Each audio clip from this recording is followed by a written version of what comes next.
This morning, the first episodes of WRAL's new true crime podcast, Follow the Truth, are available for you to download. It takes a deep dive into the murder of James Jordan, Michael Jordan's father, and the case against Daniel Green.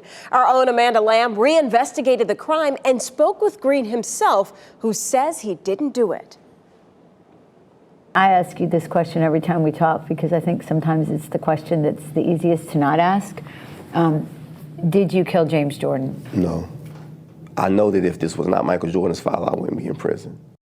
Well, Amanda Lamb, WRAL crime reporter, author, and new podcast host, is joining us live this morning. Thank you so much for being here. Amanda, first off, this is a big day. How do you actually feel finally having this work released? Because we were talking, this has been a long journey. It sure has. We started working on this in 2019, the team that worked with me. And so to finally have it here where we can let the listeners hear what we've been doing, very exciting. And how long have you been working on the podcast exactly? From that first time that you touched base with him to the actual podcast? Right. So back in 2009, I was working with a freelance crew. They introduced me to him.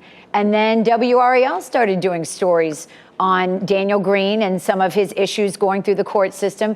And we continued to talk. So we've been talking for over a decade. First it was letters, now it's a lot of phone calls. And he's an interesting, complicated guy, but he has maintained his story all along that he is innocent of this crime.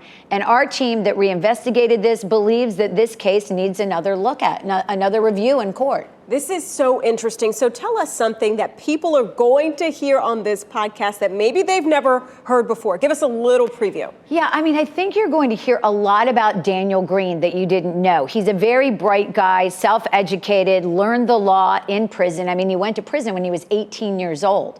And he's learned every nuance about his own case. And of course, he's also worked with several different attorneys over the years on this case. I think you're also going to hear kind of those rabbit hole stories that maybe we couldn't tell you in a short TV news story. So kind of like going down different paths where you get to hear these sidebar stories that are interesting. What happened during the trial? For example, we have archives from the actual trial audio.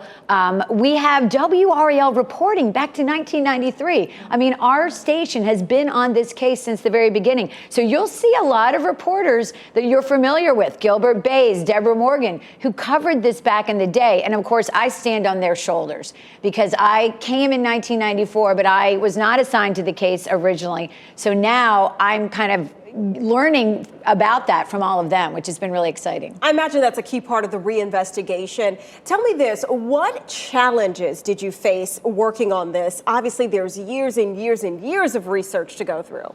Absolutely. I mean, if you think about it, a 28-year-old case, right?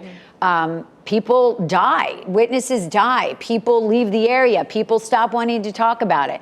So there was a lot of obstacles when it came to literally just finding people, finding the court documents, finding the evidence we needed to reinvestigate this case.